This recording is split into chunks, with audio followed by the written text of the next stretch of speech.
เอ้ยลงมานำปะลุงเลยมานี่ให้สุดท้ายหลายคนได้เนาะไปใช่ลูกโอ้พี่เสื้อใจร้ายอาวินพี่เสื้อใจแล้วไปสบายใจแล้วล่ะกะไปทางไหนกันเนาะนี่ไปทางไหนกายยังห่วงยังยากอยู่ปะลุงโตปลาเตอร์เห็ดแล้วว่าบุญสารวัตรทีมงานชาติแหละอันนี้ดีแล้วเราประจับแบกก็ว่าดีแล้วนี่ปะลุงเลยเราเกรงใจซื้อเราแหวกนะเนาะเพื่อย่างมาว่าเดี๋ยวเราไม่เรียบร้อยไม่มาสิเป็นมือกองยอมเลยตัวนี้นะยอมเลยตัวนี้นะเฮ็ดได้บาทเฮ็ดได้กันไรลุงมือกับยามันคือรถเท่านี่แหละเฮ็ดรถเฮ็ดทำบอกงานให้เจ้าเลยเด้มีเฮแล้วเว้ยเรารอดแล้วคิดว่าจะได้แก้คาดแก้ไทยเองนะกันเชื่อไปชอบเองเนาะผัวเรียบร้อยเลยเพื่อนเขาป้าไว้ให้เพื่อนมาข้าวข้าวนี่ลุงเฮ็ดเปียกคู่มึงบ่เลิกเบยฮึบโตตามรังกันลวดๆบ้านนี่ประจักอันมาประจักคนไปมาทางนี้ลูกบางหยาได้มาเร็วไอ้เอ้ยกินน้ำเด้อลูกเด้อกินน้ำกันเด้อขนมมันเด้อ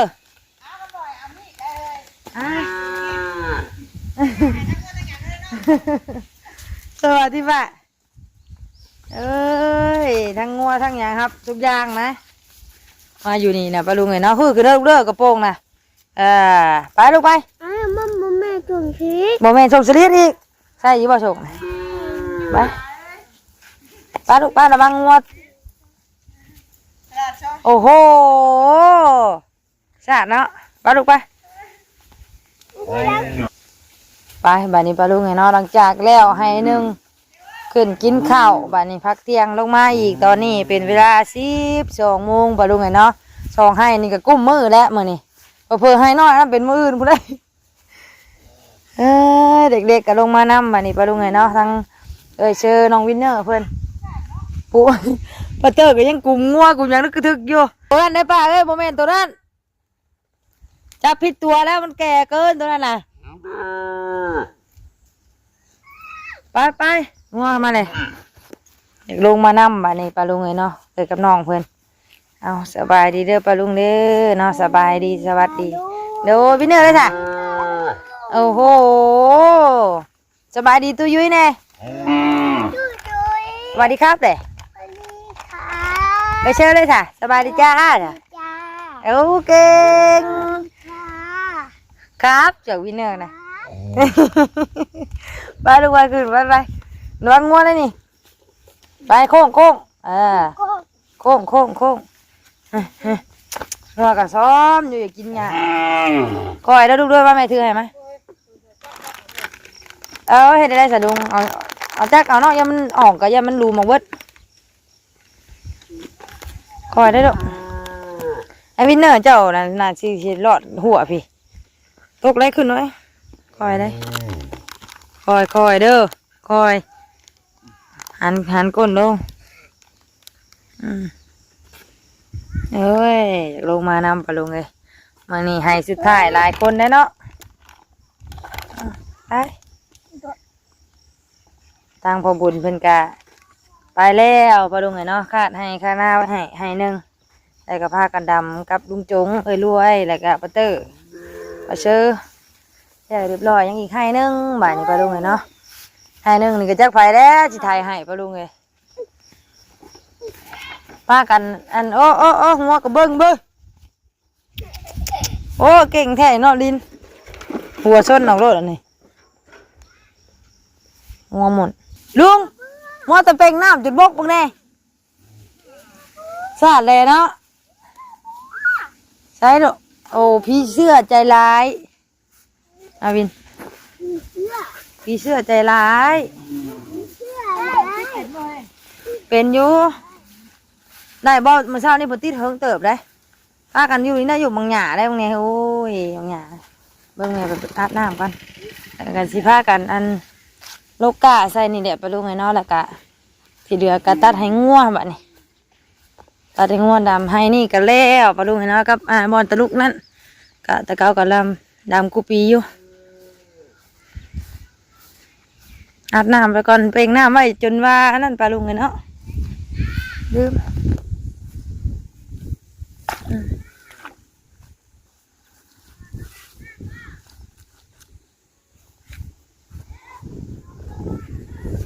น้ำท่วมแล้วทางนี้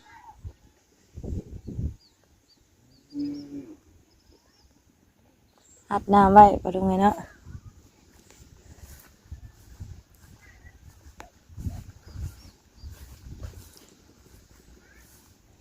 อาบน้ำไว้แช่ไว้บ่ให้หญ้าขึ้นอยู่อันนั้นเลยบางหมดดินเด้อลูกเด้อบางหมดดินได้เห็นเขาเจ้าเรือบ้านนี่ปลาลุงเนาะฮะเนี่ยวันนี้ปลาลุงเนาะให้ทั้งลุงจงเพิ่นตัดหญ้าเอาก่อนตัดก้าเอาน้ำปลาลุงเนาะให้งัวกินฮะมันแกะมันอยากบังแล้วล่ะวะมาลูกกะใส่เติมก่อนปลาลุงเนาะจากมัดจากใดลุงเพิ่นให้ข้าวนะเอากันได้ที่บ้านมันแล้วไว้ปลาลุงเนาะแล้วก็แล้วไปสบายใจแล้วก็ไปทางไหนกันเนาะนี่ไปทางไหนกายยังห่วงยังยากอยู่ปลาลุงเลย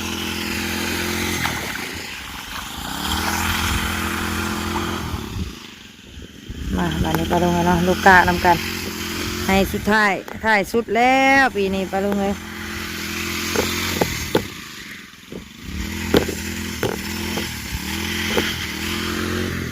ฮึบห้ามบกโคตรบ่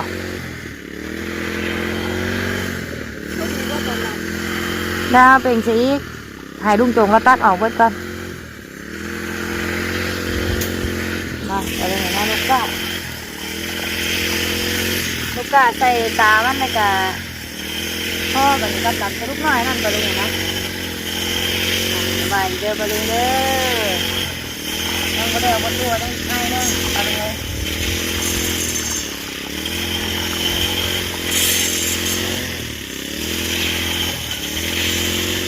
กะใส่ก่อน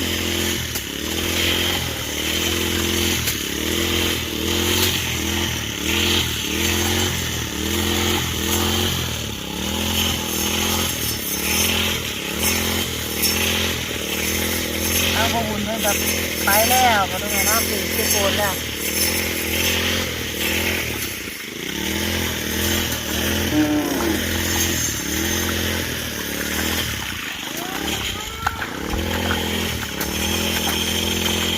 ใส่ก่อนยกใส่กับลายเราไปดูหน่อยนะเพราะมีเงินจ้าเขาเจ้าเขาเรืออยู่คูวินเนอร์กันวินเนอร์มีไหนก็ต้องใจป่าบ่วินมีไหนก็ต้องใจป่ะเธอบ่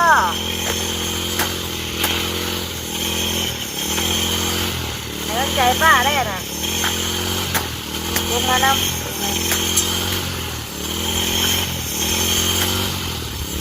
ลงมานำหลบใต้กั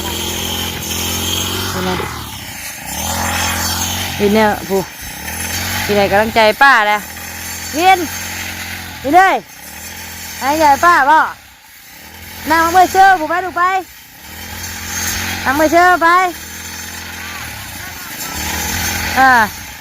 นั่งมาเมื่อเช้าก่อนเผื่อลูกจงไว้กว่าเฮาอีกแล้วนี่เลี้ยวไปเลยฮะคนกินเบิดแล้วแกงหน่อไม้นะบ่พาไว้ยาดอก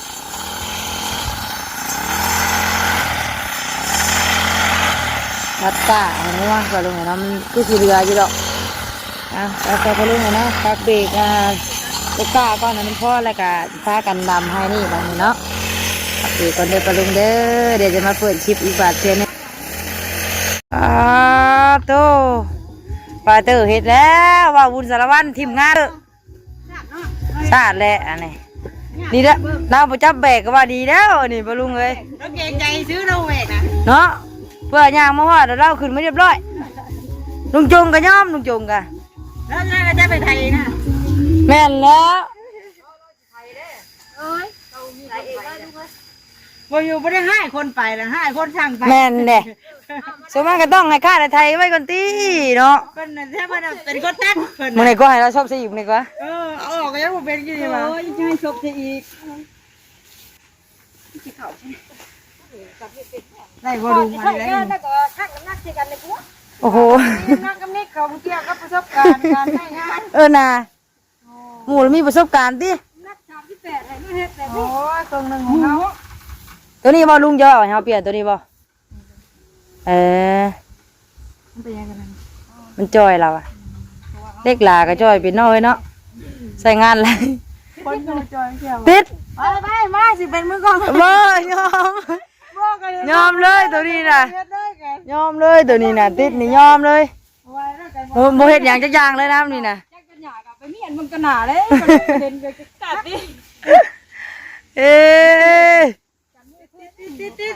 เอาแล้วบาดนี่เฮ็ดได้เด้บาดนี่ หมอนี่เขาเคยเห็นเราติดอยู่หมอนี่เฮ้ยบ่ได้หมอผู้แม่มาเชื่อผู้งานมาเลอะเชื่อเราเคยติดจิ๊กเชื่อได้เขี่ยวออกเลยยังเนาะ โอ้ยปลาลุงเอ้ยเนาะทางบ่าวบุญเพิ่นปะทีมงานไว้ให้ ถึงขันนี่ยังงันบ่มีผู้ติดรถไทยอยู่ มึงไหนวะ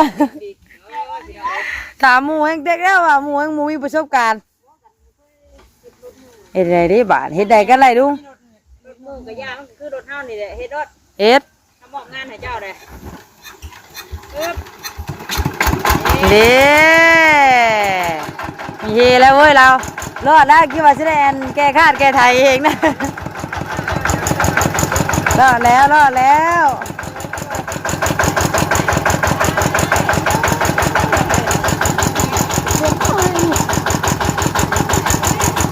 มีแต่บ่เอาให้กำลังใจหมู่เลยลุงจงเลย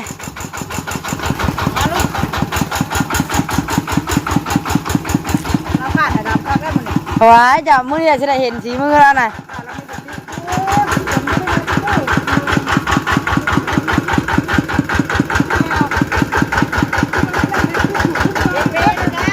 นั่นแหละของไปว่าว่าของเพิ่นเลยปะ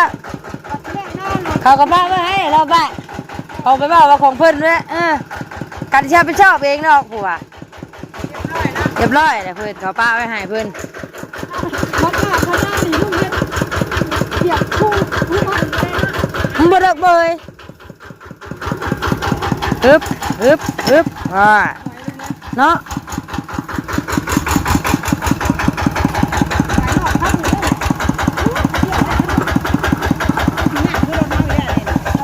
ยากเลยเบิ่งกับช่องสียากอยู่อย่างนี้บาทนี่ย่างบาทนี่ลุงโอ้ย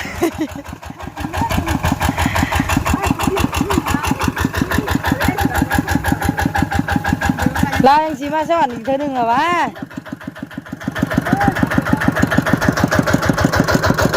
แล้วงานนี้น้องทรายถิ่มไว้ให้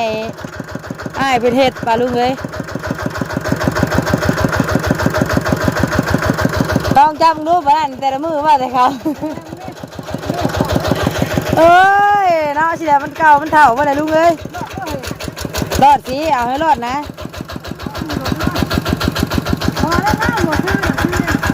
เฮ้ยมาเชื่อเราอะมาเชื่อคือเนี่ยเราอะ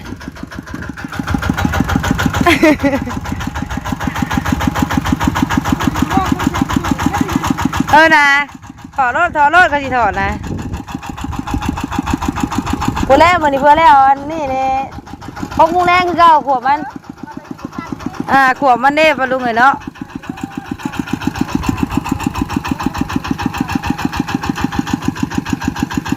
ตั้งบ่อบุญเป็นกาผ้าปลาลุงเลยเนาะผ้าขึ้นเนื้อมีเวียกเพื่อทางนั้นก็ได้เลยว่าป้ายทางลุงเพิ่นขาดเพิ่นไทยบาทนี่เนาะลุงจงเราก็บ่เคยจับรถเฮารถลาวน่ะเคยเฮ็ดอยู่ปะลุงเนาะแต่ว่าลึกมือไผมือมันคือว่าแหละ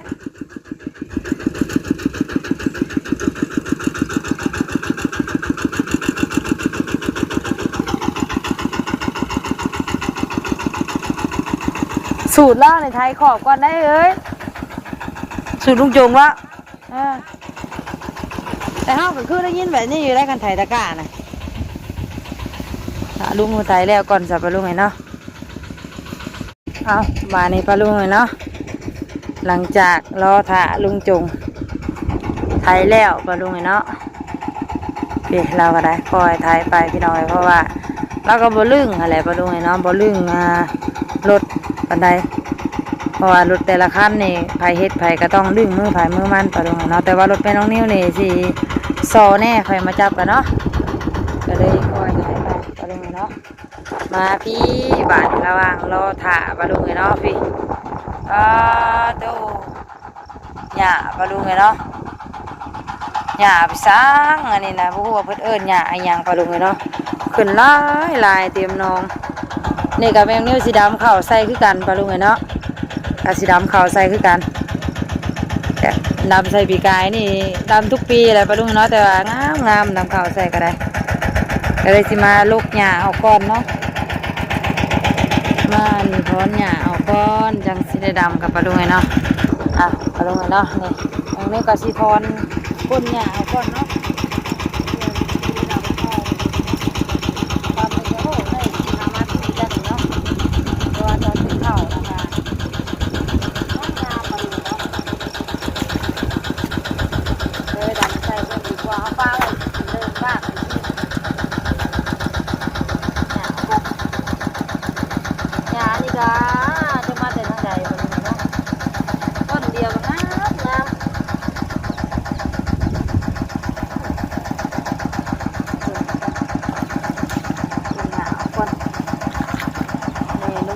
ตัดมันขึ้นนะมันหาวเลยจังมาจุดต้นเรื่องกาแม่ไปลง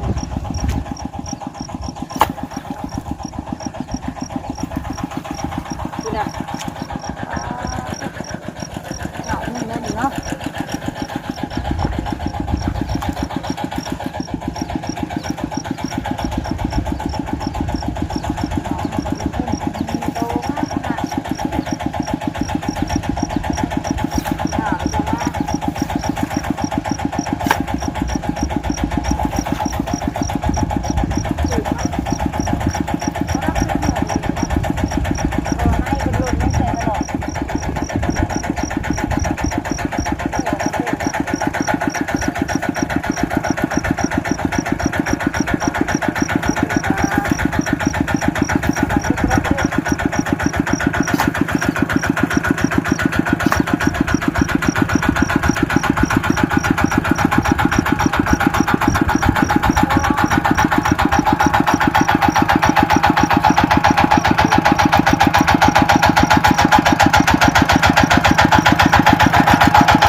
นักบ่นาเจ้านักบ่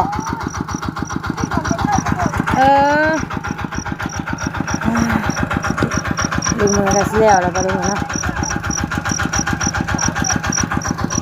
เอาบานนี้ปะลุงเนาะแมงนิ้วกาก้นหญ้านี่ออกเบิดก่อนเนาะจะได้ให้ลุงเพิ่นไถน้ำนี้พร้อมปะลุงเนาะจะได้ลำป้าหญ้าก็ละลายลูกกายังบ่พอปะลุงเนาะมาลูกหญ้าต่ออีกซาปะลุงเนาะบานนี้ก็ตอนนี้ก็เป็นเวลา2:30แล้วปะลุงเนาะก็ยังบริทันดำให้ที่2อยู่ปะลุงเนาะไปซะปะลุงเนาะลุงจุงเพิ่นยังถ่ายอยู่ทางหลังนี่เนาะแล้วก็ถ่ายแล้วแล้วก็ทั้งปาเตอร์ปาเซอร์รวยแล้วก็ลุงจงมื้อนี้มาซอยพี่น้องเนาะบ่ขอบใจหมู่คู่หลายๆเนาะที่ว่าบ่ทิ่มบ่ปะพี่น้องเนาะทั้งพ่อบุญเพิ่นก็พาไปเวียกน้ำแน่หลายมื้อแล้วก็เลยให้เพิ่นไปก่อนปะลุงเนาะก็ยังเหลือให้นึงก็เฮาก็คอยเฮ็ดเอาปะลุงเนาะไปซะปะลุงเนาะสำหรับคลิปนี้แมวนิวก็สิได้ขอลำลาโจคลิปไว้เพียงสำนี้ก่อนเด้อปะลุงเนาะไปพบพอกันคลิปหน้าปะลุงเนาะก่อนอื่นขอมุกขอบใจปะลุง FC หลายๆเด้อเนาะที่ให้กำลังใจแม่น้องนิวตลอดมาพี่น้องเนาะเฮ็ดให้เฮ็ดหน้าก็มีแต่กำลังใจสุดแซวพี่น้องเอ้ยแม่น้องนิวก็ดีอกดีใจปะลุงเนาะไปซะสำหรับคลิปนี้ลาแล้วสบายดีพี่น้องเนาะพบพอกันคลิปหน้าเด้อเนาะคลิปนี้ไปแล้วปะลุงเนาะ